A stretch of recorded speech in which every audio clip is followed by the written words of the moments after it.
कोई नहीं आया, पूरा शरीर डूब गया, इतनी सी सूंड रह गई।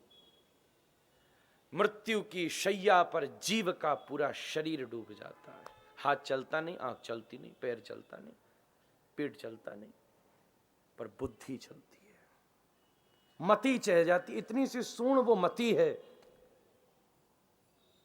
सबको पुकारा, कोई आया नहीं। लक्ष्मी जा रही थी गरुड़ पर बैठकर, उसने कमल फेंका, कमल इसकी सूंड से टकराया। लक्ष्मी गुरु है और विवेक सत्संग ये कमल है, जो उसकी जब बुद्धि से टकराया तब उसका प्रमाद नष्ट हुआ और हाथी ने गर्जना कर दी। यत्कश्यनेशो बलिनोन्तकोर्गात् प्रचंड वेगाधवतावतो भृशम भीतम प्रपन्नम परिपातियद भयान मृत्यु प्रधावत्वरुणम त्वमीमहि पाहि माम श्रीहरि। मैं आपके शरणागत हूँ। हरि ने जैसे ही आवाज सुनी, पर्यंकम मृसजन गणान गणयन भूषामृस्मरन नुत्तानोति गदा गदेति निगदन पद्मामनालोकयन निर्गच्छन्न परीक्षितिम खगपतिम चारोहमाणो वतु ग्राहाग्रस्त मतंग पुंगव समुद्धाराय नारायण। अपूर्व भाव से नारायण लेटे थे, लक्ष्मी पैर दबा रही थी, शेष शैया थी, वेद से स्तुतियां हो रही थीं। बंधुओं, दूसरी बात आपके काम की, क्या इतने सम्मान और इतनी सुविधा में कभी किसी को गरीब की आवाज सुनाई दी है? शेष शैया की वो लचक है जो आपके 1000 डल्लब के गद्दों में न हो। ऐसी पत्नी पैर दबा रही हो, बड़ा कठिन काम है भाई।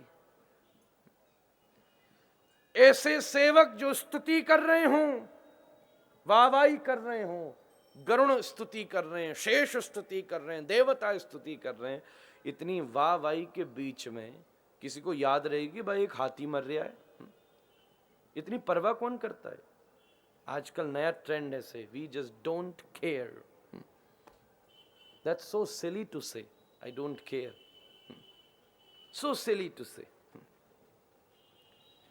मैं परवाह नहीं करता। ये शब्द भारतीयों का शब्द नहीं है, और किसी का जरूर हो सकता है, भारतीय शब्द नहीं है। अगर मानव जाति केयर करना समाप्त कर दे तो कौन करेगा? Do you expect from a dog to care? Do you expect from a elephant to care? Do you expect from a lion to care? Do you expect from a snake to care? तो आप ही मूर्ख हो अगर कोई सांप से expectation रखे कि ये केयर करेगा। भाई वो हमसे अच्छी कर लेता है। मानव जाति की इसीलिए वो सम्माननीय है, इसलिए वो इतने लंबे अंकुश से एक हाथी को भी कंट्रोल कर लेता है। Because if you would not care then who else would care? मानव जाति की ही वो संभावना। बट ये आज it is just in, that's how they say, it is in to say I just don't care. Hari भाग कर आए, हाथी के ऊपर कृपा करी, मगर के ऊपर कृपा करी, मौत पर कृपा करी। मौत भी मुक्ति हो सकती है, मृत्यु तो होनी है। श्रेष्ठ व्यक्ति वो नहीं है जो मृत्यु को टालने का प्रयास करता है। श्रेष्ठ व्यक्ति वो है जो मृत्यु को सजा लेता है, सुधार लेता है। जो उसे अवॉइड करे वो मूर्ख है। वो तो होना ही होना। आप जो नहीं होना उस पर ध्यान दो, और जो होना है उसको आप भूल जाओ, तो आपसे बड़ा मूर्ख कोई नहीं होगा। कि चलो इस तरफ आंख बंद कर लो। एक बार क्या हुआ, एक कौवा बैठा था और एक बिल्ली उसे खाने आई। वो डर रहा, बिल्ली दूर से भाग के आ रही, बहुत डरा, तो मैं मरा। उसने क्या किया, आंख बंद कर ली। वाह, अब तो बिल्ली है ही नहीं, कितना अच्छा जहां है, वाह वाह वाह, वेरी नाइस। भाई बड़ा पागल आदमी है। उसको बिल्ली दिखना बंद हुई है, पर बिल्ली को वो तो अब दिखना बंद थोड़ी ना हो गया भाई। उसने क्या सोचा, आंख बंद कर बिल्ली गायब हो गई। हम ऐसे ही सोचते, जब मृत्यु का नाम है तो आप भी आंख बंद कर लो। कहाँ कौन को मरना है? हम रोज ऐसे जीते हैं कि हमें कभी नहीं मरना, पर असल बात यह है सामान 100 बरस का और पल की खबर नहीं है। इसलिए वो श्रेष्ठ व्यक्ति नहीं है जो उसे टालता है, श्रेष्ठ व्यक्ति वो है जो उसे सजा लेता है। विलियम जोन्स कहता, on the parent knees a naked newborn child, crying thou but all around this smile. Live the life like that at your final sleep. You must smile but all around the weep. ये जीवन की उपलब्धि है। जो सजा लेता है, जो मुस्कुरा लेता है, मरने से पहले जिसके चेहरे पर मुस्कुराहट हो, कम से कम इतना तो हो। हम तो वहां भी रो रहे हैं, मरने वाला भी रो ही रहा है, पत्नी का हाथ पकड़ रखा है, बेहोश होता है, होश में आता है, हाय मेरे बिना तू कैसे रहेगी, फिर बेहोश हुआ, फिर हाय मेरे बिना तेरा कौन ध्यान रखेगा, फिर बेहोश हुआ, हाय मेरे बिना तेरे को कौन स्वस्थ रखेगा। थोड़ी देर में पत्नी भी खींच गई, बोली यार मर्द तो सही, जैसे रहना हो गया रह लूँ, 3 दिन हो गए यार। दुनिया बड़ी विचित्र है।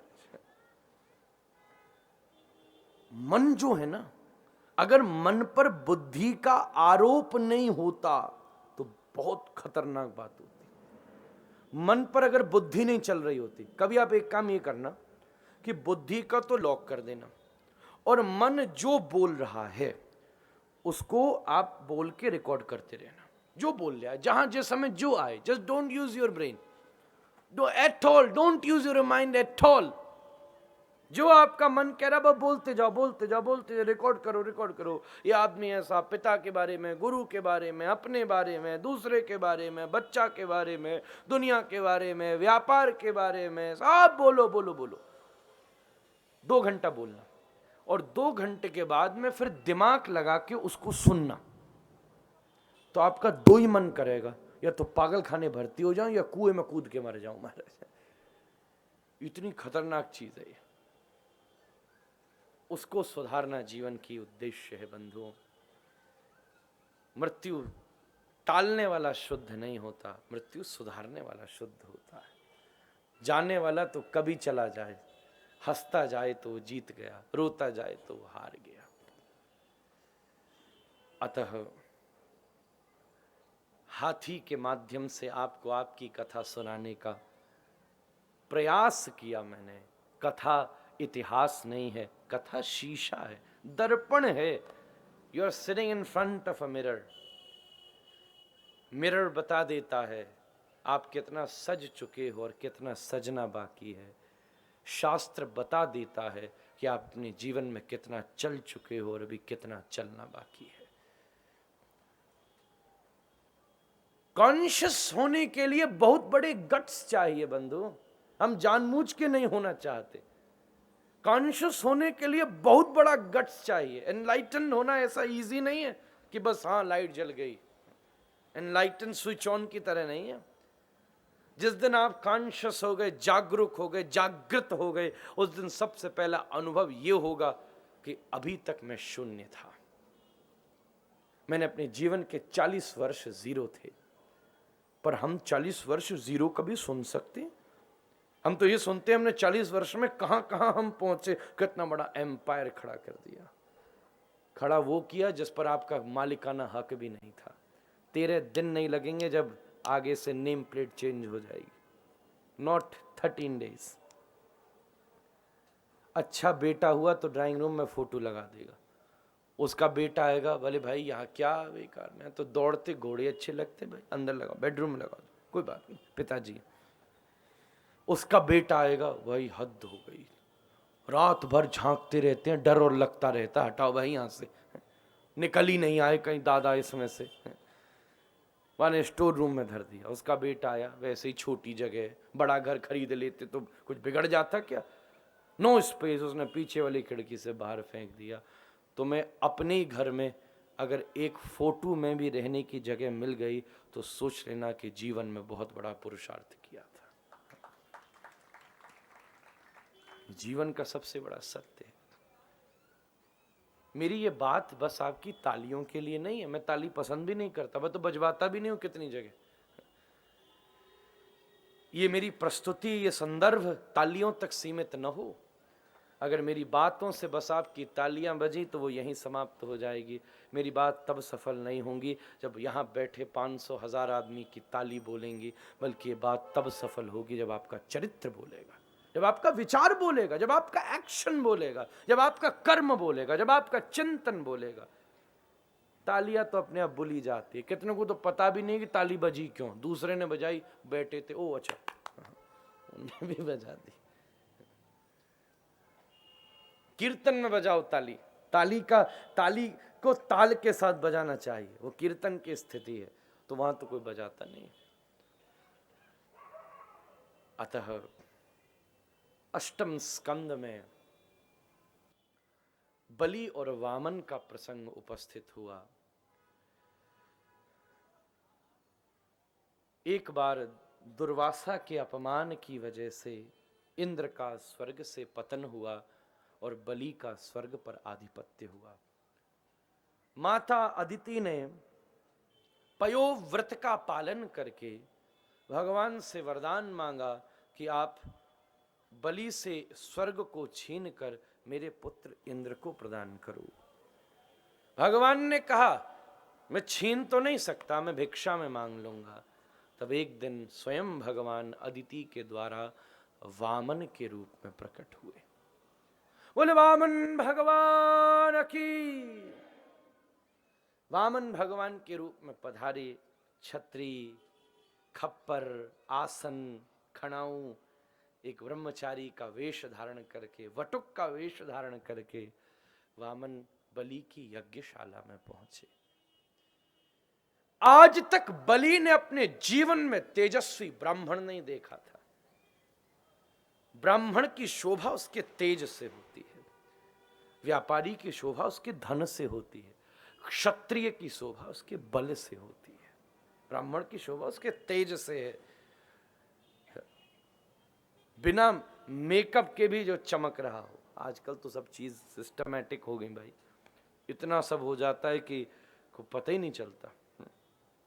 एक का विवाह हुआ तो उसकी दुल्हन आई, फेरे हुए, पहली बार उसने दुल्हन देखी, कोई अरेंज्ड मैरिज होगी, वो देखी बड़ी सुंदर दुल्हन है, मैं तो बड़ा खुश हो गया, दूल्हा वाह बड़ी सुंदर, क्या बात है।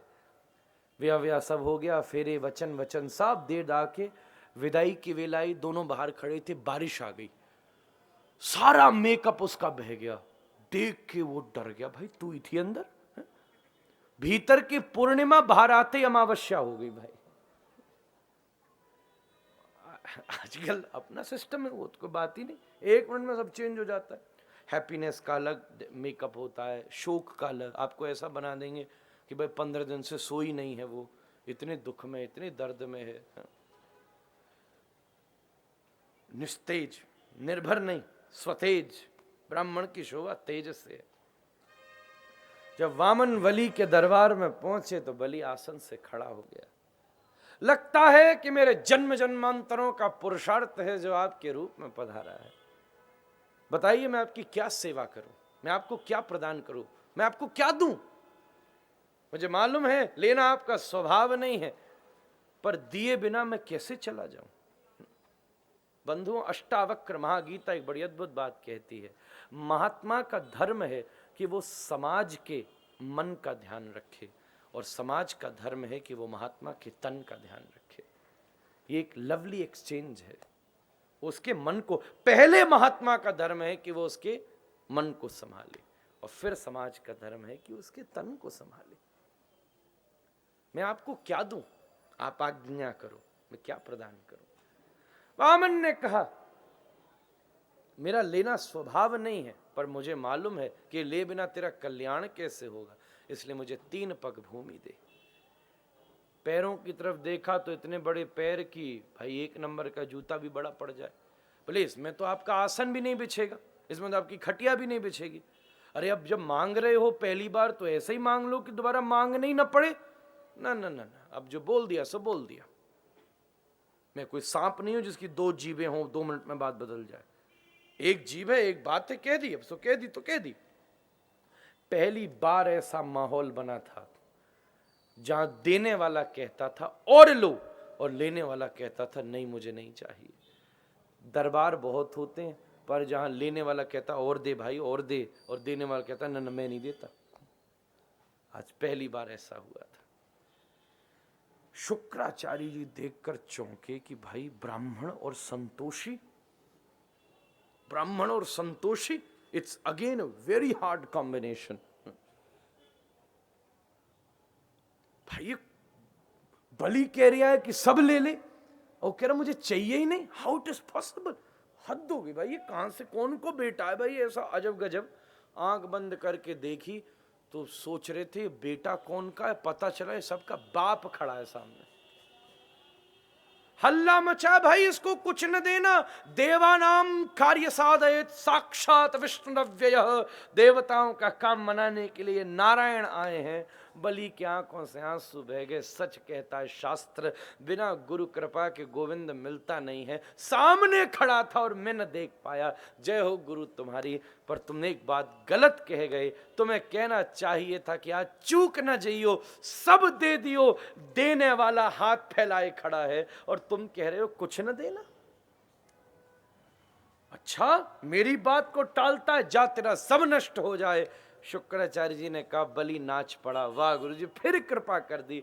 मैं अपने लालच में एक अंगूठी एक धोती रोक भी लेता, तब तुम्हारा श्राप न रोकने देगा। हरि के चरणों में मैं सब समर्पित कर दूंगा। जैसे ही कमंडलू का जल छिड़का, बामन त्रिविक्रम हो गए। दो ही पैरों से ऊपर और नीचे के लोक नाप डाले। तीसरा पैर लिए खड़े थे, बता कहां रखूं।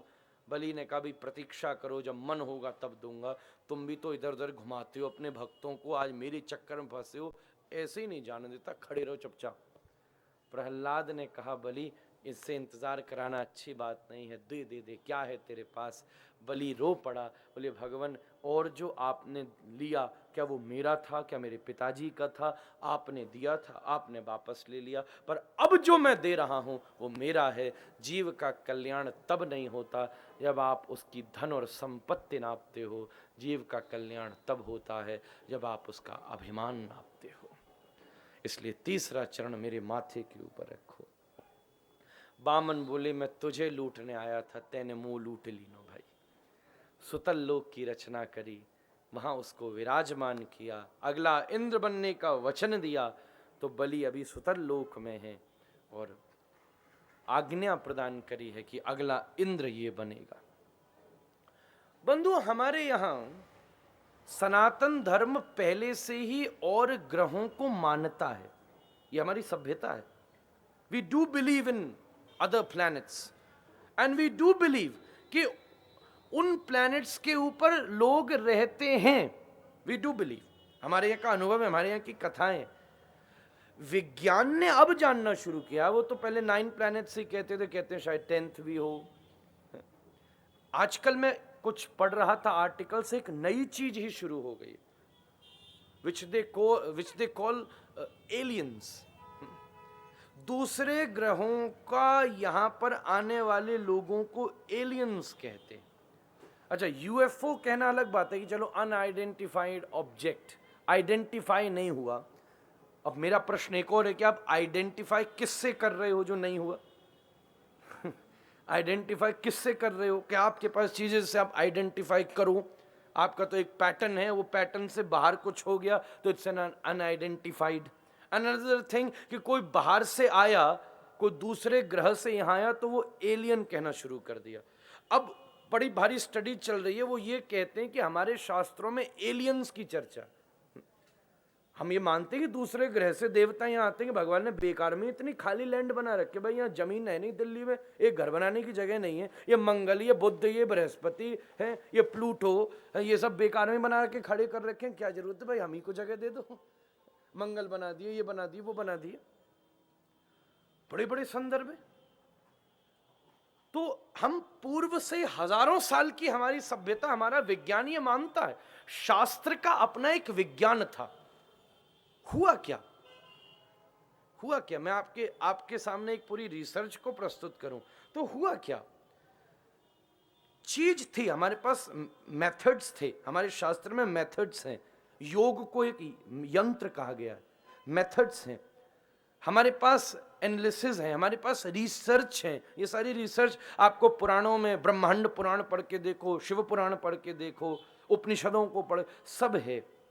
पर यंत्रों की गड़बड़ी हो गई। यंत्र नहीं है जो उन मेथड्स को प्रयोग कर सके। इसलिए हमने इस सब को मिथ कह दिया कि ऐसा कभी हुआ ही नहीं था, बेकार में फेंकते हो आप। कभी कभी भविष्य में जाके भूत समझ में आता है। 2 मिनट के लिए आप मेरी बात पर विशेष ध्यान दें।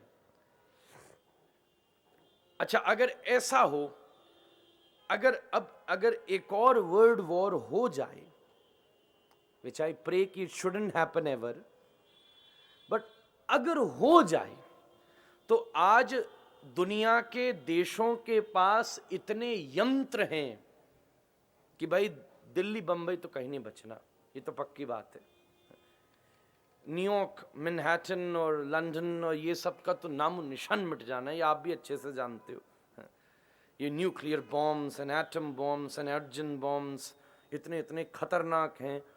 सन की अपर लेयर का टेम्परेचर 3 लाख डिग्री सेल्सियस है। ऐसे ऐसे बॉम्ब हैं जो उसको बना देते हैं। भाई हद हो गई। तो बचना है तो क्या बचना है? Let's think. सभी खत्म हो जाएगा ये कहना अतिशयोक्ति है। तो कुछ तो बचना है। बड़े ध्यान से सुनना मेरी इस बात को। कुछ तो बचना है। क्या बचेगा? मुझे ऐसा प्रतीत होता है कि बचेगा भी तो वो कोई जो हिमालय के ऊपर जो वेरी ट्राइबल्स गुफाओं के अंदर, या आप अफ्रीका में चले जाइए, दैट मसाई मारा एंड तंजानिया, वहाँ रहने वाले जो बिल्कुल तबीले के 5-5, 10-10, 15-15 के घरों में रहने वाले लोग हैं। वो मेरे ख्याल से किसी देश के पास इतना फालतू पैसा भी नहीं है कि उनको मारने के लिए भी एटम बम फेंके। भाई बचते लगते हैं तो कुछ वही ट्राइबल्स बचते लगते हैं मुझे। अब मानव की दूसरी सभ्यता कहां से शुरू होगी? वो कोई तंजानिया, मसाई मारा के वो जो लोग आज के समय भी जिनको ट्राइबल कहा जाता है, जो अभी भी जानवरों को मारकर कच्चा खा जाते हैं, जिनके लिए मोबाइल फोन और टेलीविजन एक बहुत खतरनाक चीज है। मैं तो अफ्रीका बहुत दूर पहुंच गया। भारत के किसी एक गांव के व्यक्ति को दिल्ली के चौराहे पे खड़ा कर दो, पागल हो जाएगा भाई। उसको समझ नहीं आएगा रास्ते कहां जाना है। मैं तो कई बार, मेरे साथ कोई गांव का विद्यार्थी हो, मैं उसको मुझसे बोला, महाराज ये उड़न खटोला क्या होता है? भाई वो हवाई जहाज को कहता। बोले एक बार इसमें बैठा दो। बंधुओं, मैं क्या हुआ मेरे साथ मैं आपको क्या बताऊं। मैं उसको हवाई जहाज में ले गया। ओहो भाई, पूरे रास्ते अपने पंजे पे ही खड़ा रहे। भाई मैंने कि बैठ जा। बोल नहीं महाराज, वजन डल गया, नीचे बैठ गया। तो कहाँ पे? मैंने कहाँ जाना है? बोले बाथरूम जाना है। मैंने जा। बोले महाराज 35,000 फुट पे कहाँ जाऊं भाई? क्या हो? उसकी समझ में नहीं आए। कहाँ पे? हनुमान चालीसा जोर जोर से पाठ करे। बम्बई उतरा। बम्बई देख के पागल। सेठ जी मुझे रिसीव करने आए, उनकी लंबी गाड़ी, पीछे मैं बैठा, मेरे बगल में वो छोटा बच्चा बैठ, खिड़की से झांक झांक के देखा। सेठ जी भी देखे, महाराज जी किसको ले आए भाई, मैं भी देखूं। थोड़ी देर में हल्ला मचा, महाराज देखो देखो देखो, बस पे बस चढ़ गई। वो डबल फ्लोर बस पे बस चढ़ गई। मैंने उसका अंगूठा नोचा, बैठा रहे चुपचाप। सेठ जी भी क्या कहेंगे, जब चेला ऐसा है तो गुरु कैसा होगा। ये हाल भारत में ही आप देख लो। तो वो तो बहुत दूर की बात मैंने आपको कह दी, उनकी समझ में नहीं आएगा। अगली सभ्यता उनसे शुरू होगी। इसलिए आज का विज्ञान ये कहता है कि शायद ऑस्ट्रेलिया, शायद अफ्रीका से सभ्यता शुरू हुई है। उनके सामने आप कभी कहोगे कि भाई एक कोई न्यूयॉर्क नाम का एक शहर था जिसमें 200 फ्लोर की बिल्डिंग होती थी। वो कहेगा भाई हम पे एक हट बनाना तो मुश्किल होता है, 200 फ्लोर, पागल हो गए हो तुम? उसकी अगली जनरेशन है, उसकी अगली जनरेशन आई, जब वो फिर से बनाना शुरू करेंगे। आज जहां तक पहुंचे उससे आगे बढ़ना। उससे कहो कि एक फोन नाम की चीज होती है, बोले तुम पागल हो गए भाई। फिर वो कह देंगे ये भी माइथोलॉजी है भाई। भविष्य में जाके भूत समझ में आ जाता। सारा विज्ञान शास्त्र में उपस्थित है, पर हम आज पढ़ते वो हैं जो यूरोप ने दुनिया को समझा। हम वो नहीं पढ़ते जो भारत ने दुनिया को समझा। यूरोप ने भारत को वास्को डी गामा से समझा, यूरोप ने अमेरिका को कोलंबस से समझा। पर अब भागवत के अंदर देखिए, महाभारत के युद्ध में इजिप्शियंस मौजूद हैं। एक कालीयवन नाम का राजा था जिसको भगवान ने मुचकुंद से मरवाया, उसको वो इजिप्ट से आया था। अरब देश का वर्णन है। यहाँ अमेरिका, साउथ अमेरिका के लोगों की उपस्थिति आप महाभारत में देख सकते हैं। तो शास्त्र इस विषय की खोज पहले से कर चुका है। आर्यावर्त का दायरा बहुत बड़ा होता था। यंत्र की कमी है। महाभारत का युद्ध मैं पहला विश्व युद्ध कहता हूं। मैंने चौथा विश्व, अभी 2 हो गए, तीसरे विश्व युद्ध की बात करी ना कि अगला हो जाए। हम 2 ही जानते हैं क्योंकि वो यूरोप 2 जानता था, भारतवर्ष 2 नहीं जानता, भारतवर्ष 3 जानता है। हमारे यहाँ सबसे पहला विश्व युद्ध जो लगभग 5000 वर्ष पहले महाभारत का हुआ था, उस युद्ध से अगले विश्व युद्ध को मैंने उस विश्व युद्ध से जोड़ने का प्रयास किया। इसलिए इस सब को आप कोई भिन्न न समझ लेना, एक जीवन का अद्भुत संदर्भ है। अतः बंधुओं, अष्टम स्कंद के तत्संदर्भ की बात आपके सामने प्रस्तुत हो रही थी। बलि इंतजार कर रहा है अपने सुतल लोक में, जब वो अगला इंद्र बनेगा। इनकी अपने अपने ग्रह हैं, अपनी अपनी स्थिति हैं। हमारे यहाँ ऊपर के ग्रह और नीचे के ग्रह, जो साइंस है वो सन से डिस्टेंस को लेकर के चलती है। उनका कैलकुलेशन ऐसा है, पहले मरकरी, फिर वीनस, फिर अर्थ, फिर मार्स, फिर जुपिटर, वो यूं चलते हैं। और शास्त्र ने ग्रह का अवलोकन यूं किया है, तल, अतल, बितल, रसातल, महातल, पाताल, ये नीचा है। हम विज्ञान ने ऊपर और नीचे का नहीं, उन्होंने सन से दूरी की तरफ गिना है और हमने ऊपर से नीचे की तरफ गिना है। सूर्यलोक, चंद्रलोक, सत्यलोक, महरलोक, यूं कैलकुलेशन चला है। इस विज्ञान को समझने का बड़ा जबरदस्त तरीका है। गुरु कृपा से जो मेरी कुछ एकेडमिक एजुकेशन रही, उसकी वजह से शास्त्र को उस नजरिए से देखने का भी अवसर मिलता रहा। बात बहुत करीब की है। भागवत कहती है पूरा ब्रह्मांड भगवान शेष के माथे पर है, और साइंस कहती है everything is in space. This just the same thing. If I say that there is space, you can sit here, and I can also say यहाँ जगह शेष है, आप बैठ सकते हो। It's just very close by. शब्दों का अंतर है सभ्यता के हिसाब से। सुतल लोक में इंद्र इंतजार कर रहे हैं अगले बनने के लिए।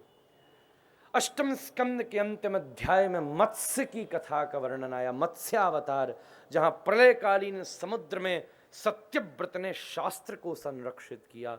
बंधुओं, शास्त्र को वो बचा सकता है जो सत्यव्रत है, जो सत्य के प्रति निष्ठा रखता है, जो सत्य के प्रति संकल्पित है, who is committed towards truth, truthfulness, जो उसका सम्मान, चलो आचरण नहीं तो कम से कम उसका सम्मान करना तो जानता है।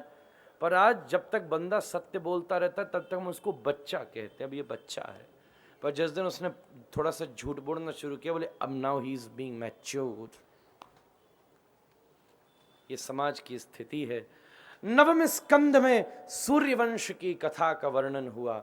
ये सूर्यवंश एक अद्भुत वंश है जिसमें श्री राघवेंद्र सरकार पधारे, पर राम के आने के बाद भी इस वंश का नाम रघुवंश है। रामवंश नहीं है, रघुवंश है, जिसमें महाराज दिलीप, महाराज मानधाता, महाराज सगर, महाराज शिवी, जिन्होंने एक पक्षी की रक्षा के लिए अपने हाथ से मांस को उखाड़ उखाड़ करके रख दिया, महाराज हरिश्चंद्र, जिन्होंने स्वप्न में राज्य को दान कर दिया, घुड़साल में जिन्होंने अपने जीवन को व्यतीत किया, त्यागी महापुरुष महाराज दशरथ, और दशरथ के घर में भगवान श्री राम। गुरुबर थे त्यक्त राज्यो व्यचरदनुबनो पद्म पद्भ्याम प्रियाया पाणिस्पर्शा क्षमाभ्याम मृजित पथरुजो यो हरीन्द्रानुजाभ्याम वैरूप्या सुरपणख्या प्रिय बिरहरुषारोपितभ्रो व्रजम्भ त्रस्तावधिर्बद्ध सेतु खलदवदहन कौशलेन्द्रोवतान। इस श्लोक में पूरी रामलीला की स्थिति हुई है। बस थोड़ी देर राम कथा की चर्चा कर ली जाए, उसके बाद हमारे नंदलाल पधारने वाले हैं आज, जिसके लिए इस परिवार ने अति उत्साह से श्री ठाकुर जी झूला में पधारे हैं। अभी दर्शन आपको होवेगा इतनी सजावट है। नंदोत्सव का महामहोत्सव यहाँ पर संपन्न होगा और आप सब उसका जमकर आनंद लें, कोई भी संकोच में न फंसते हुए। जिसका जैसा रस हो खूब हम बधाई गान करेंगे। श्री नंदलाल के प्रादुर्भाव का उत्सव होगा। भाई भगवान के जन्म का उत्सव क्यों होता है? बोले क्योंकि अजन्मे ने जन्म लिया है। जन्म लेना जिसकी मजबूरी नहीं है, आपका तो जन्म लेना मजबूरी था, आपके हाथ में था आपका जन्म लेना। अगर आपके हाथ में आपका जन्म लेना होता तो आप जन्म ही नहीं लेते।